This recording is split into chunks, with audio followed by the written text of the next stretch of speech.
नमस्कार दोस्तों, अगर आप भी देने वाले हैं 12 मार्च को अंग्रेजी का पेपर तो आज का ये वीडियो आपके लिए बहुत ज़्यादा इंपॉर्टेंट और ख़ास रहने वाला है, क्योंकि आज की इस क्लास में आपको प्रोज पोएट्री सप्लीमेंट्री यानी कि जो आपकी इंग्लिश की बुक है इसकी कंप्लीट तैयारी आज के इस छोटे से वीडियो के माध्यम से होने वाली है। आपको हर एक क्वेश्चन बताएंगे कि आपको किस प्रकार से तैयार करना है, प्रोज में कितने क्वेश्चन करने हैं, फिर इसके बाद आपको बताएंगे पोएट्री में कितने क्वेश्चन तैयार करना है, सेंट्रल आइडिया कौन सा करना है, किस प्रकार से सेंट्रल आइडिया लिखना है और इसके जो स्टेंजा आते हैं वो कौन से तैयार करने हैं। साथ में सप्लीमेंट्री के जो आपका तीसरा पोर्शन है इसके कौन कौन से इंपॉर्टेंट क्वेश्चन आपको तैयार करने हैं आज के इस वीडियो में आपको बताने वाले हैं। तो ये क्लास काफी इंपॉर्टेंट आपके लिए रहेगा, क्योंकि पता है आपको कि भाई जो प्रोज पोएट्री और सप्लीमेंट्री है ये टोटल आपके पेपर में 40 नंबर का पूछा जाता है। तो आज के इस वीडियो से 40 नंबर आपका फिक्स हो जाएगा और आपको पता है कि पासिंग मार्क आपको 100 नंबर में 33 नंबर लाने होते हैं। तो अगर इस वीडियो को देख करके आप लोग पूरा तैयार कर लेते हो तो पास तो आप यहीं से हो जाओगे, बाकी का बचा हुआ जो टॉपिक रहेगा वो आपका नंबर अच्छा दिलाएगा, यानी कि आपके नंबर बढ़वाएगा। तो चलिए शुरू करते हैं। देखिएगा यहाँ पर जो कुछ पैटर्न होता है वो कुछ इस तरीके से होता है, बाकी आपको मैं बता दूं प्रॉपर तरीके से क्वेश्चन और आंसर यहाँ पर जैसे कि ये प्रोज के हो गए, ऐसे ही यहाँ पर सप्लीमेंट्री के हो गए और यहाँ पर आपको अभी पोएट्री के भी दिखाएंगे। बट उससे पहले थोड़ा सा पैटर्न को समझ लीजिए। पैटर्न देखो कैसा है। सबसे पहली बात, जो आपका ये प्रोज पोएट्री और सप्लीमेंट्री है आपके पेपर में सेक्शन डी के अंतर्गत पूछा जाता है, ठीक है। यानी कि सेक्शन डी होता है एक, जैसे आपको पेपर आपका जो होता है आपको पता होगा 4 सेक्शन में इस तरीके से आपका पेपर डिवाइड रहता है, ठीक है। आपको यहाँ पर देखो निर्देश दिया गया है, ये आपका this question paper is divided into 4 section ABCD, 4 section में पेपर रहेगा, जिसमें लास्ट वाला जो सेक्शन रहता है सेक्शन डी यहाँ पर है ना, लास्ट में ये सेक्शन डी, यहां से आपके प्रोज के क्वेश्चन, पोएट्री के क्वेश्चन और सप्लीमेंट्री के क्वेश्चन आपके 40 नंबर के पूछे जाएंगे, जिसमें प्रोज के क्वेश्चन आपके शॉर्ट और लॉन्ग मिलाकर के 15 नंबर का आता है। पोएट्री में आपका सेंट्रल आइडिया और स्टेंजा मिलाकर के आपका 10 नंबर का आता है। सप्लीमेंट्री में सेम आपका प्रोज की तरह 15 नंबर के 2 शॉर्ट क्वेश्चन और 1 लॉन्ग क्वेश्चन, यानी कि आपका 8 और 7 15 नंबर के क्वेश्चन सप्लीमेंट्री में आएंगे। तो 15 और 15 30 और 10 नंबर का पोएट्री, मतलब 40 नंबर आपका यहां से इस वीडियो से क्लियर होगा। तो पैटर्न समझ में आया, कैसे क्वेश्चन पूछे जाएंगे, किस प्रकार से पूछे जाएंगे, ये चीजें सबसे महत्वपूर्ण हैं। चलिए अब देखो यहां से मैं बता दूं क्वेश्चन कौन कौन से इंपॉर्टेंट हैं और आपको कम समय में क्या पढ़ना है, क्योंकि अब मान के चलिए कि भाई एग्जाम अब बहुत ही नजदीक है, तो ऐसे में सारी चीजों को आपको मैनेज करते हुए चलना है। तो यहां पर अब मैं आपको वही बताऊंगा जो आपको पढ़ना है, इससे बाहर आपका नहीं आएगा। आपको पूरा का पूरा इसी तरीके से आंसर को लिख करके आना है। देखो यहां पर पहला क्वेश्चन आपके पास है, प्रोज का पोर्शन स्टार्ट हो रहा है। यहां पर सेक्शन डी में सबसे पहले हमारा प्रोज है, ठीक है, 15 मार्क्स का। अब इसमें देखो प्रोज के क्वेश्चनों की हम बात करें तो यहां पर आपके पास एक क्वेश्चन पहला दिया गया है, जैसे कि यहां पर भी देख सकते हो आप लोग, व्हाट डिड एम हेमल से when French reach to school. देखो इसका मतलब क्या है, यहां पर रीच्ड है, ठीक है, यानी कि इसका मतलब है कि भाई एम हेमल ने क्या कहा जब फ्रेंच जब एम हेमल स्कूल पहुंचे तो फ्रेंच ने क्या कहा। तो इसका आंसर यहां पर हो जाएगा। देखो इसका इस तरीके से आंसर को मैं अभी थोड़ा सा बता रहा हूं, बाकी आप लोग इनका स्क्रीनशॉट कर लेना ताकि समय आपका बचेगा और आसानी से कर लोगे। आंसर इस तरीके से लिखना है, क्योंकि ये आपके छोटे वाले क्वेश्चन रहेंगे शॉर्ट वाले, तो शॉर्ट वालों को ज्यादा बढ़ा के नहीं लिखना, 40 शब्दों में लगभग लिखना होता है, 40 से कम ही लिखना होता है। तो आंसर इसका हो जाएगा when French reached to the school M Hamel saw him, यानी कि जब फ्रेंच स्कूल पहुंचा एम हेमल ने क्या किया, उसको देखा, एंड सेड और कहा, वेरी काइंडली दयालुता पूर्वक कहा, टू गो हिज प्लेस, यानी अपने स्थान पर जाओ, क्विकली मतलब कि जल्दी जाओ, and they had been beginning without him, और फिर उसके साथ ही उसको मतलब शुरू किया गया। मतलब कि यहाँ पर बात हो रही है, एक क्लास था है ना, स्कूल की बात है, तो जो आपके यहाँ पर एम हेमल कह रहे हैं वो टीचर हैं। अब उन्होंने मान लीजिए फ्रेंच क्या कोई मतलब स्टूडेंट रहा होगा, उसने क्या किया भाई वहाँ पर पहुँचा क्लास में, तो वो लेट था, तो इसलिए एम हेमल ने क्या कहा कि जल्दी से जाओ और बैठ जाओ अपने स्थान पर और फिर उसके बाद पढ़ाई शुरू करें, ऐसा कुछ भी है। तो ये प्रोसेस ऐसे करके इस फर्स्ट क्वेश्चन में आपको तैयार कर लेना है। दूसरा जो आपका मोस्ट इंपॉर्टेंट क्वेश्चन है इस चैप्टर का वो है आपका यहां पर देख सकते हो, यानी कि यहां पर दिया है what did M Hemal say about the language and its important, यानी कि एम हेमल ने अपनी भाषा के महत्व के बारे में क्या कहा था। तो इसका आंसर देखना, मैं आपको इतने आसान से आंसर लेके आया हूं कि भैया ज्यादा आपको टाइम भी नहीं लगेगा और आसानी से इसको तैयार भी आपको कर लेना है, ठीक है। यानी कि भाई इंग्लिश में आपको पता है कि यार याद नहीं होता है, बड़ी समस्या ये आती है, तो इसीलिए छोटे छोटे आंसर हैं और एग्जैक्ट तरीके से लिखोगे ऐसे पूरे नंबर मिलेगा। M Hemal sad, M Hamel ने अपनी भाषा के बारे में क्या कहा था? सैड दैट फ्रेंच लैंग्वेज, यानी कि जो फ्रेंच भाषा है, was the most beautiful language, यानी कि अपनी भाषा को सबसे सुंदर बताया। इन द वर्ल्ड, पूरे संसार में, the clearest, the most logical, he further said, यानी कि अपनी भाषा को तार्किक भाषा कहा, सबसे सुंदर भाषा कहा। ही फर्दर सेड दैट, और कहा कि must God it among them and never forget it. तो मतलब अपनी भाषा की उन्होंने बहुत ही ज़्यादा क्या करी? बड़ाई करी। तो 2 क्वेश्चन यहाँ से कर लेना। इसके बाद प्रॉपर तरीके से अगले क्वेश्चन पे आओगे तो यहाँ से देखो तीसरा क्वेश्चन आपके पास यहाँ पर ये रहा, अलग अलग चैप्टर से हैं, ठीक है। अगला क्वेश्चन है who was Mukesh, where did he belong and what was his ambition. तो मुकेश कौन था? तो भाई पता है आपको, Mukesh was a young boy, है ना, मुकेश एक जवान नौजवान युवक था। बिलोंगिंग, कहाँ से बिलोंग करता था? Belonging to bangle making family, यानी कि वो चूड़ी बनाने वाले एक परिवार से संबंध रखता था, यानी कि उस परिवार से संबंधित था। इसके बाद है फ्रॉम फिरोजाबाद, जो कि फिरोजाबाद में रहते थे। आपको पता है कि फिरोजाबाद एक ऐसा शहर है जो कि चूड़ियाँ बनाने के लिए बहुत ज़्यादा फेमस है, ये चीज़ आपको नोट कर लेना है। इसके बाद देखो हिज एम्बिशन, उसका उद्देश्य क्या था? यहाँ पर क्वेश्चन का है ना कि what was his ambition, Mukesh का उद्देश्य क्या था? भाई उसका परिवार तो चूड़ियां बनाता था, तो मुकेश का जो उद्देश्य था वो जस्ट डिफरेंट था। उसका उद्देश्य क्या था? देखो his ambition was different from his family, अपने परिवार से बिल्कुल भिन्न था, वो चूड़ियां के व्यापार में नहीं लगना चाहता था। As he wanted to become a motor mechanic, वो एक मोटर मैकेनिक बनना चाहता था। तो देखो जितना पूछा है उतना ही हमने लिखा है, इसे आगे पीछे ज्यादा कम कुछ भी नहीं करना, एक्स्ट्रा फालतू की चीजें, क्योंकि समय कम है। तो एग्जैक्ट आंसर आपको वही देना है जो मैं बता रहा हूं। तो ये हो जाएगा हमारा तीसरा क्वेश्चन। चलिए अब आपको मैं क्या करता हूं, क्वेश्चन दिखाता जाता हूं। यहां पर देखो क्वेश्चन है, क्वेश्चन क्या कर रहा है? What does the bangle symbolised, यानी कि जो चूड़ियां होती हैं बैंगल्स, सिंबलाइज्ड मतलब किसका प्रतीक होती हैं? प्रतीक या चिन्ह, किसका चिन्ह होती हैं? यहां तक एक प्रश्न है। इसके बाद क्वेश्चन इसी में और अटैच है, what is the role of bangle maker of Firozabad, जो चूड़ियां बनाने वाले हैं फिरोजाबाद के, वो क्या रोल निभाते हैं? तो देखो सबसे पहले इसका आंसर देना है। जो चूड़ियां होती है वो सुहाग का क्या होती हैं? प्रतीक होती है। तो इसका आंसर हो जाएगा the bangle symbolised an Indian woman सुहाग। ये यहां तक इसका आंसर हो गया।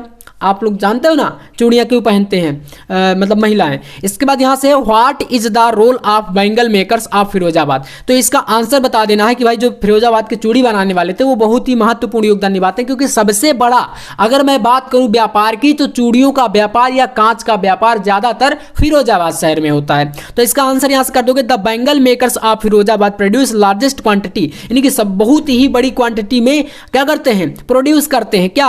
Of bangle in the country, पूरे देश भर में यहां से चूड़ियां जाती हैं, ठीक है। और इसके अलावा ऑल ओवर द वर्ल्ड, देश भर में ही नहीं विश्व में भी चूड़ियां जाती हैं। कहां से? फिरोजाबाद में। मतलब इतना बड़ा व्यापार चूड़ियों का कहां पर होता है? फिरोजाबाद शहर में। समझ गए? तो कुछ इस तरीके से आपको आंसर करने हैं। उम्मीद करूंगा अब आप लोग आंसर सही से करोगे। चलिए आंसर के साथ अब क्वेश्चन में आप लोग टिक मार्क कर लीजिएगा। आपके पास क्वेश्चन बैंक वगैरह होंगी ही, तो आप क्या करना, क्वेश्चन को टिक करते जाओ, जो क्वेश्चन मैं यहां पर बता रहा हूं कुछ क्वेश्चनों को, ठीक है। तो एक क्वेश्चन ये हो गया। दूसरा आपके पास यहां पर इसमें दिया है व्हाट डिड, लॉन्ग और शॉर्ट दोनों है ना सम्मिलित रूप से, तो क्वेश्चन को समझना और आंसर अपने हिसाब से देना। What did French think after hearing about the last lesson. फिर अगला क्वेश्चन है what did M Hemal say about the language and its important. ये क्वेश्चन मैंने बता ही दिया कि भाषा के महत्व के बारे में क्या कहा था एम हेमल ने। अगला how did announcement of the last lesson affect French, तो क्या अनाउंसमेंट यानी क्या घोषणा करी थी लास्ट लेसन में आप फ्रेंच ने, ये बताना है। How many rag pickers use in live in Seemapuri Delhi, how did they settle there. तो सीमापुरी के लोग किस पर आश्रित रहते थे, ये चीजें यहां पर बताना है ना। कूड़ेदानी वाला आपने चैप्टर पढ़ा होगा। इसके बाद है हु आज मुकेश, जो कि अभी आपको बताना, मुकेश आपका कौन था? मुकेश एक नौजवान युवक था। फिर इसके बाद है where did he belong and what was in ambition, उसका क्या उद्देश्य था और कहां से संबंधित था वो। इसके बाद है यहां पर what terror did Douglas have in his heart how, इसके बाद मतलब कि डगलस के दिल में क्या किस बात का डर था, ये हो जाएगा। इसके बाद यहां पर क्वेश्चन है what did Douglas do inside the water save his life, यानी कि जब डगलस तैरना सीख रहा था पानी पे, तो जब वो डूबने लगा तो उसने अपने जीवन को किस प्रकार से पानी के अंदर बचाया था। ये यहाँ पर क्वेश्चन पूछा है। तो कुछ इस तरीके से यहाँ पर क्वेश्चन आपके हैं और मैं आपको आंसर के साथ देखो इनका स्क्रीनशॉट करवा देता हूँ। तो ये लीजिए, स्क्रीनशॉट कर लेना और इनको क्या करना, आप लोग याद कर लेना। ये आपके पास 5वां क्वेश्चन है, कैसे अपनी लाइफ को बचाया था, जो अभी लास्ट मैंने क्वेश्चन बताया ना कि डगलस ने पानी के अंदर कैसे अपने जीवन को बताया। तो इसका आंसर ये है, ठीक है, पूरा देख लो। इसके बाद अगला question, what did the instructor, यानी कि जो सिखाने वाला था, तैरना सिखा रहा था जो, उसने कैसे क्या सिखाया था डगलस को। तो इसका आंसर ये आपके पास है, इसको कर लीजिएगा। नेक्स्ट 7वां क्वेश्चन है, हु वाज रेटरैप, यानी कि रेटरैप जो है वो चूहेदानी बेचने वाला कौन था। इसके अलावा रेटरैप सेलर चूहेदानी बेचने वाले को बोलते हैं, ठीक है, वो कौन था।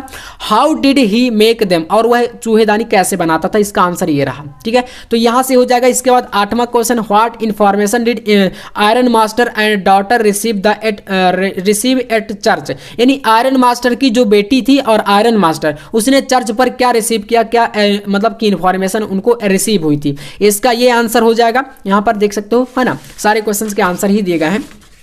अगला एक क्वेश्चन आपके पास यहां पर है 9वां, why did Rajkumar Shukla want to meet Gandhi ji, Rajkumar Shukla Gandhi ji से क्यों मिलना चाहते थे। तो इसका आंसर देख सकते हो, Rajkumar Shukla wanted to meet Gandhi ji to complain about the injustice of this landlord system in Bihar and somebody had probably told to speak to Gandhi ji. इसका मतलब यह है कि जो राजकुमार शुक्ला थे वो किसानों के एक छोटे मतलब मुखिया थे या किसान थे, और वो बिहार में चल रहे थे क्योंकि बिहार के ही थे वो, है ना। तो वहां पर जो चंपारण में बिहार में एक मतलब उनके खिलाफ जो अन्याय हो रहा था लैंड लॉर्ड सिस्टम के, है ना, ये एक प्रकार का कानून था पहले उस टाइम पर अंग्रेजों के जमाने में, तो उसको शिकायत करने के लिए वो गांधी जी से मिलना चाहते थे, और वही यहां पर बताया गया इसका आंसर।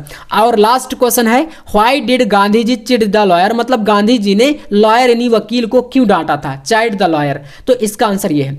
इस प्रकार से अगर मैंने जो क्वेश्चन बता दिए इतना क्वेश्चन कर लोगे तो प्रोज का आपका काम बिल्कुल तमाम हो जाएगा, मतलब प्रोज का काम खत्म हो जाएगा, आप 15 में 15 नंबर पूरे लेके आओगे।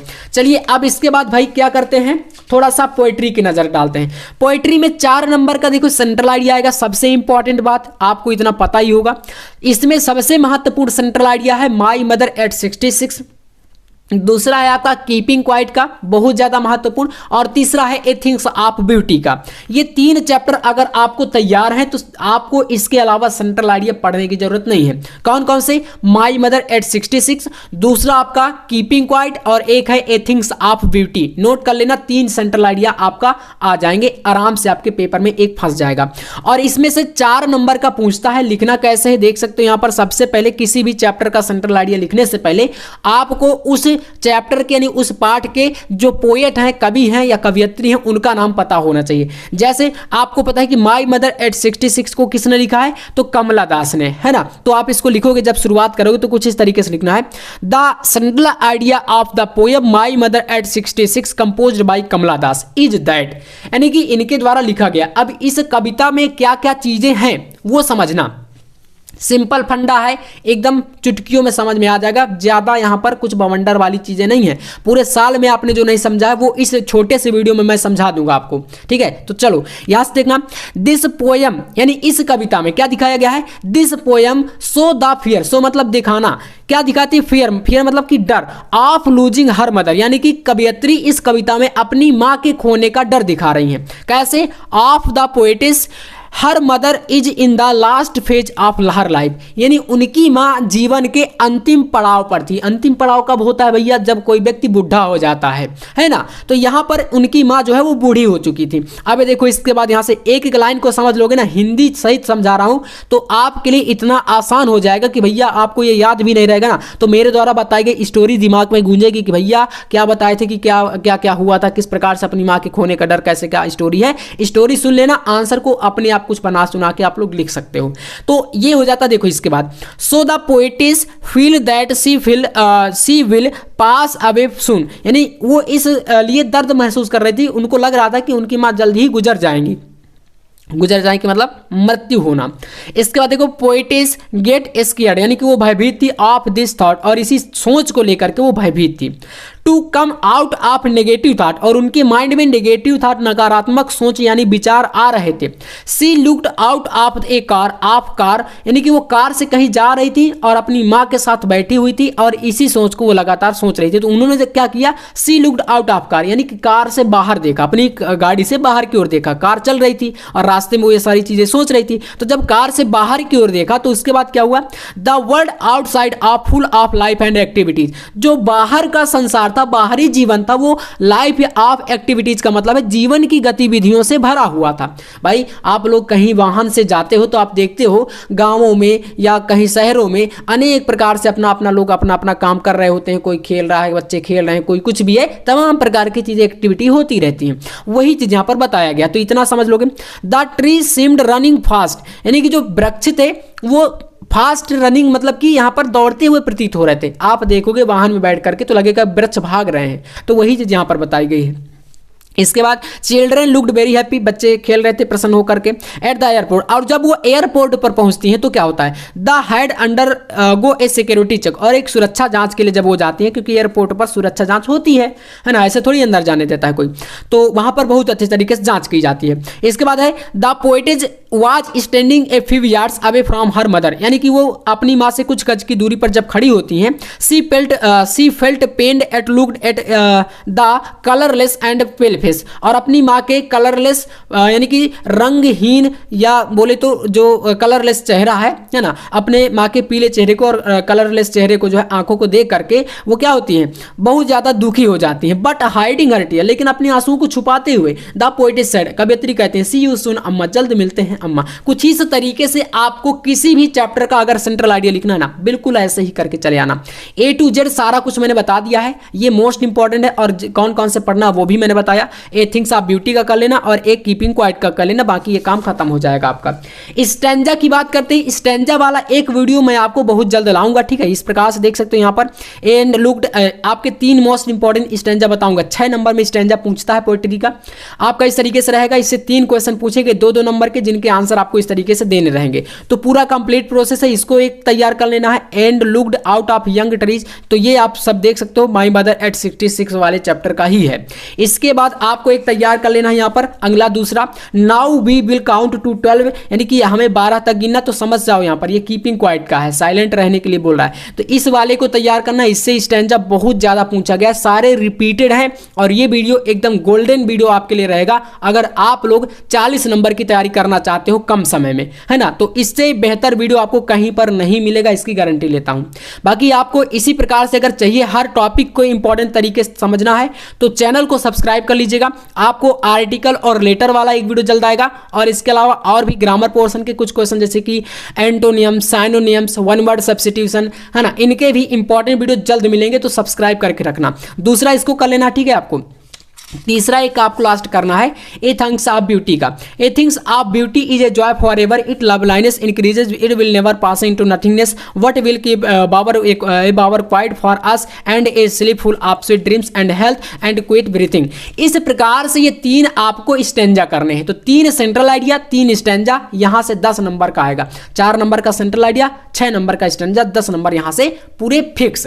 इसके बाद अब आ जाओगे आप लोग सप्लीमेंट्री रीडर में। देखिएगा सप्लीमेंट्री में भैया कौन कौन से क्वेश्चन करने हैं, ध्यान से समझना, ठीक है। तो सप्लीमेंट्री आपका 15 नंबर का आएगा। इसमें पैटर्न कुछ ऐसा चलता है, आपको मैंने बता भी रखा है कि यहां पर आपका 4-4 नंबर के 2 क्वेश्चन शार्ट के पूछता है, ठीक है, और एक क्वेश्चन लॉन्ग का रहता है जो कि 7 नंबर का रहता है। तो 4-4 8 और 7 15 नंबर का सप्लीमेंट्री से क्वेश्चन बनेगा। सेम पैटर्न आपका प्रोज के लिए भी फॉलो होता है। और बाकी आपको पता है पोएट्री में 4 का सेंट्रल आइडिया और 6 का स्टैंजा, तो 10 यहां पर, 15 इधर की, तो 30 और 10 40।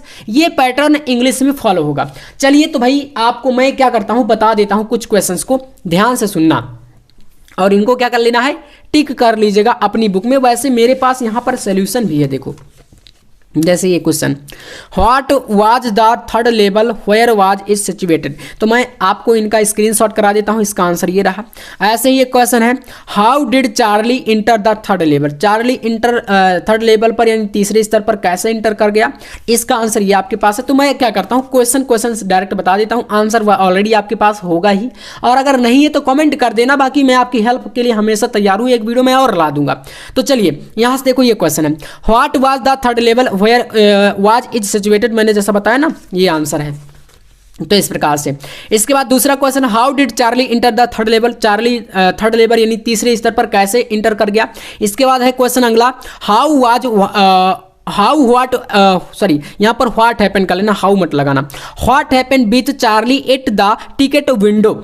इसके बाद यहाँ से अगला question, who was the tiger king, यानी टाइगर किंग कौन था, बाघों को मारने वाला राजा कौन था। And how was he named it, और उसका नाम क्या था।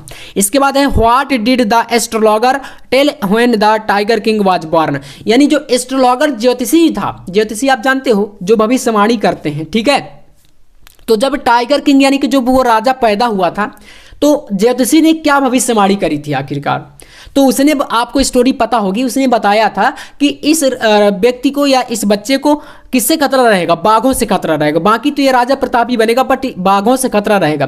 तो इसीलिए जो टाइगर किंग था उसने ये प्रण किया था कि मैं 100 बाघों को मारूंगा, है ना। तो इसीलिए यहाँ पर इनका नाम टाइगर किंग पड़ गया था, और इसकी स्टोरी कुछ ऐसी ही आपको यहाँ पर समझ लेना है। नेक्स्ट क्वेश्चन आपके पास है, how did the author reach Antarctica. यानी कि अंटार्कटिका के बारे में आप सभी जानते हो कि एक बहुत ही मतलब बर्फीला एक प्रकार का ये महाद्वीप है। तो इस पर ऑथर कैसे पहुंचा, लेखक कैसे पहुंचा। अगला question, what was Gondwana. Gondwana कहाँ है। इसके बाद यहाँ पर कहाँ नहीं, क्या है। इसके बाद what was the student of ice program. Antarctica के तौर पर, अंटार्कटिका में बर्फ है, इसके लिए स्टूडेंट के द्वारा आइस प्रोग्राम का एक प्रोग्राम रखा गया था, उसके बारे में यहाँ पर पूछा है। अगला 9th number question, who was Sadao. Sadao कौन था। Where was his house situated, और उसका घर कहाँ पर स्थित था। एंड इसके बाद लास्ट क्वेश्चन है, हु वाज हाना। हाना कौन है। और यहाँ पर अगला इसी में ऐड है, how did she meet Sadao, और वो सदाव से क्यों मिलना चाहती है। तो इस तरीके से ये क्वेश्चन जो है सप्लीमेंट्री के हैं। तो आज के इस वीडियो से आपके कितने टॉपिक क्लियर हुए, एक तो प्रोज का हो गया, ठीक है। इसके बाद पोएट्री का क्वेश्चन मैंने बताया कौन कौन से इंपॉर्टेंट है आपके लिए। इसके बाद मैंने सप्लीमेंट्री का क्वेश्चन बताया। और अगर अभी भी कोई डाउट है तो एक कमेंट करना है छोटा सा, आपको बस अपना समस्या को नीचे वीडियो के कमेंट बॉक्स में छाप देना। मैं उस समस्या को पढ़ करके जल्द एक वीडियो और उस पर बना दूंगा। जैसी भी समस्याएं आपकी हैं तुरंत आपको कमेंट कर देना है। तो अगर आपको भी चाहिए हिंदी इंग्लिश में 100 में 100 नंबर, और आपको भी करना है कि भाई डायरेक्ट बोर्ड में एग्जाम में लड़ने वाले इंग्लिश के क्वेश्चन हमारे सामने आए, तो बिल्कुल आपको इस चैनल को सब्सक्राइब करके और कमेंट कर देना है अपनी समस्या को। तो बिल्कुल आपको मैं प्रॉपर तरीके से इंग्लिश की वीडियो प्रोवाइड करा दूंगा। और जितने भी इंपॉर्टेंट क्वेश्चन है, जैसा मैं आपको बता दूं, यहाँ पर अभी हमारे पास इंग्लिश ग्रामर का भी तैयारी है, बिल्कुल पूरा तरीके से देख सकते हो। एक एक क्वेश्चन का यहाँ पर जितना भी ग्रामर पोर्शन का लेवल है ना, सारा कुछ लाऊंगा आपके सामने। 20 नंबर का ग्रामर आता है, 5 नंबर का ट्रांसलेशन आता है, इसके अलावा अनसीन पैसेज जो आता है, और इसके अलावा आर्टिकल, लेटर राइटिंग, हर चीजें आपके सामने एकदम हाजिर हो जाएंगी टाइम के साथ। तो बस क्या करना है, सब्सक्राइब करके रखना, क्योंकि अगर आप सब्सक्राइब नहीं करोगे तो नोटिफिकेशन वगैरह नहीं मिलता है। चलिए मिलते हैं नेक्स्ट वीडियो में नेक्स्ट टॉपिक के साथ। तब तक के लिए जय हिंद, वंदे मातरम।